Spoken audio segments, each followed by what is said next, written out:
नमस्कार, शुभ सकाळ। मी गार्गी गोरेगावकर न्यूज 18 लोकमत मध्ये तुम्हा सर्वांचं स्वागत करते। बुलेटिनची सुरुवात मराठवाड्यातल्या एका बातमीने आपण करतोय।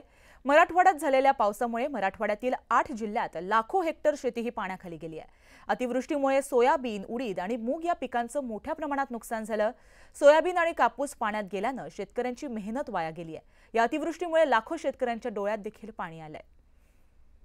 नांदेड जिल्ह्यात झालेल्या अतिवृष्टीमुळे गोदावरी नदीकाठच्या बरबडा, पाटोदा, अंतरगाव, मनूर या गावांना मोठा फटका बसलाय। या बॅकवॉटरमुळे हजारो हेक्टर जमिनी पाण्याखाली गेल्या। केवळ नांदेडमध्ये नाही तर मराठवाड्यातील अनेक जिल्ह्यांमध्ये शेतकऱ्यांचं अतोनात नुकसान झालंय। मात्र ढगफुटीसारख्या झालेल्या पावसानं होत्याचं नव्हतं केलं। त्या पावसानं कमरेत गेलं पाणी असल्यामुळे पूर्ण कापूस माझा ओंबाळून पूर्ण जमीनदोस्त झालेला आहे। या नुकसानीमुळे बळीराजाच्या हातातोंडाशी आलेला घास हिरावून घेतला गेलाय आणि बळीराजाच्या स्वप्नांचा चिखल झालाय। याच्यामुळे आमच्या कुटुंबाची उपजीविका आता अडचणीत आहे। तरी शासनाने तात्काळ पाहणी करून पंचनामे करून आम्हाला मदत लवकरात लवकर देण्यात यावी ही नम्र विनंती। दुष्काळाच्या संकटानंतर मोठ्या उमेदीनं बळीराजानं काबाड कष्ट करून शेती केली। मात्र या बळीराजावर आसमानी संकट कोसळलंय। या बळीराजाला सरकारी मदतीच्या हाताची गरज आहे। मुंबई गोवा महामार्गावरील रत्नागिरी आणि रायगड जिल्ह्याला जोडणाऱ्या कशेडी बोगद्याच्या दुसऱ्या लेनचा बोगदा आजपासून तात्पुरत्या स्वरूपात वाहतुकीसाठी खुला करण्यात येणार आहे। कोकणात जाणाऱ्या लाखो चाकरमान्यांना यामुळे दिलासा मिळणार आहे। गौरी गणपतीसाठी कोकणात जाणाऱ्या सगळ्या गणेश भक्तांकरता शेवटी विघ्नहर्ता पावला। मुंबई गोवा मार्गावर गेल्या अनेक दिवसांपासून चर्चेत असलेल्या कशेडीच्या बोगद्याची एक लेन गुरुवारपासून तात्पुरत्या स्वरूपात खुली करण्यात येणार आहे। मुंबई गोवा महामार्गावरील रत्नागिरी रायगड जिल्ह्याला जोडणाऱ्या या कशेडी बोगद्यातील मुंबईची लेन सुरू होतीये, त्यामुळे कोकणाकडे जाणाऱ्या रस्त्यावर वाहतूक कोंडी होणार नाही अशी अपेक्षा आहे। 40 किलोमीटर प्रति तास वेगाने गाडी चालवायची आहे। बोगद्यात कुठेही थांबायचं नाही असं आवाहन या ठिकाणी राष्ट्रीय महामार्ग बांधकाम विभागाने केलेलं आहे। मुंबईकडची लेन सुरू झाल्यामुळे आता मुंबईकडून कोकणाकडे जाणाऱ्या मार्गिकेतून वाहनांना सुसाट प्रवास करता येणार आहे। पुण्याच्या भोर तालुक्यामध्ये मोठ्या प्रमाणात वृक्षतोड करण्यात आली आहे। राष्ट्रीय महामार्ग प्राधिकरणाच्या अधिकाऱ्यांनी नियम धाब्यावर बसवत वृक्षतोड केल्यानं संतापाची लाट उसळली आहे। महाड पंढरपूरला जोडण्यासाठी नवा राष्ट्रीय महामार्ग बांधला जातोय। मात्र या महामार्गासाठी शेकडो झाडांची कत्तल करण्यात आल्याचं समोर आलंय।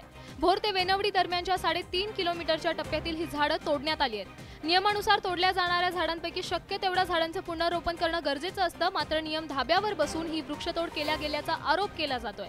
हे सगळं परत बघायला मिळेल असं मला वाटत नाही। आपण सगळ्यांनी जागरूक झालं पाहिजे, रस्त्यावर उतरलं पाहिजे आणि हा सगळा विकास थांबवला पाहिजे। राष्ट्रीय महामार्ग प्राधिकरणाच्या अधिकाऱ्यांना याबाबत थेटपणे प्रतिक्रिया दिलेली नाहीये। नियमबाह्य पद्धतीने केलेल्या या वृक्षतोडीला जबाबदार असणाऱ्यांवर कारवाई होणार का असा प्रश्न या निमित्ताने विचारला जातोय। पुण्यात गेल्या काही दिवसांमध्ये गुन्हेगारीच्या अनेक घटना समोर आल्यात। पुण्यातील गुंडांना पोलिसांचा आता भय राहिलाय की नाही असा प्रश्न आता पडतोय। पुण्यातील गुंडगिरीला कधी चाप लागणार असा सवाल आता उपस्थित होतोय। पुण्यात गुंड मोकाट असल्याचं चित्र आहे। शहरातील सिंहगड रस्त्यावर एका तरुणावर कोयत्यानं हल्ला करण्यात आला। पूर्ववैमनस्यातून हा हल्ला झाल्याची माहिती आहे। सागर चव्हाण असं जखमी झालेल्या तरुणाचं नाव आहे। पुण्यातील किरकिटवाडी या भागात सागर चव्हाणला एका मित्रानं बोलावून घेतलं आणि त्याच्यावर वार करण्यात आले।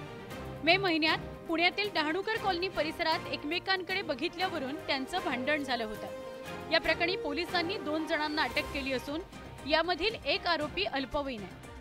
तर नागपूर जिल्ह्यात भर दिवसात तलवारी आणि लाठ्या काठ्या घेऊन गुंडांनी धुमाकूळ घातलाय। कन्हान इथल्या एका बारमध्ये घुसून गुंडांनी तोडफोड केली। यावेळी घाबरलेल्या ग्राहकांनी बारमधून पळ काढला। या गुंडांनी बारच्या मालकालाही मारहाण केली। गुंडांनी काही वाहनांचीही तोडफोड केली। या प्रकरणी पोलिसांनी गुन्हा दाखल केला असून अधिक तपास सुरू आहे। राज्यात सर्वत्र गणेशोत्सवाचा उत्साह पाहायला मिळतोय। बाप्पाच्या आगमनासाठी भक्तांकडून जय्यत तयारी सुरू आहे। मात्र सांगलीमध्ये 4 दिवस आधीच बाप्पाचं आगमन झालंय। श्री गणपती पंचायतन संस्थांच्या सांगलीतील प्रसिद्ध गणपती मंदिरात चोर गणपती विराजमान झाले। सांगलीच्या चोर गणपतीची 150 वर्षांपेक्षा जुनी परंपरा आहे। गणेश चतुर्थीच्या 4 दिवस आधीच चोर गणपतीची प्रतिष्ठापना केली जाते। कुणालाही माहिती पडू न देता या गणेशाची स्थापना होते, त्यामुळे चोर पावलांनी येणारा गणपती अशी या बाप्पाची ख्याती आहे। गणपती तयार केलेले मोठे ते कागदी लगद्यापासून केलेले आहेत आणि गावातले गणपती चतुर्थीला बसतात, हा प्रतिपदेला बसतो, त्यामुळं लोकांना समजत नाही, त्यामुळे त्याला चोर गणपती नाव पडलेलं आहे। राजे विजयसिंह पटवर्धन यांच्या श्री गणपती पंचायतन संस्थेच्या या सोहळ्यासाठी राज्यातील शेकडो भाविक येतात। 150 वर्षांपूर्वी कागदाच्या लगद्यापासून पर्यावरणपूरक मूर्ती तयार करण्यात आली होती आणि तेव्हापासून अशीच परंपरा आहे। 5व्या दिवशी मिरवणुकीनं या गणपतीचं विसर्जन केलं जातं।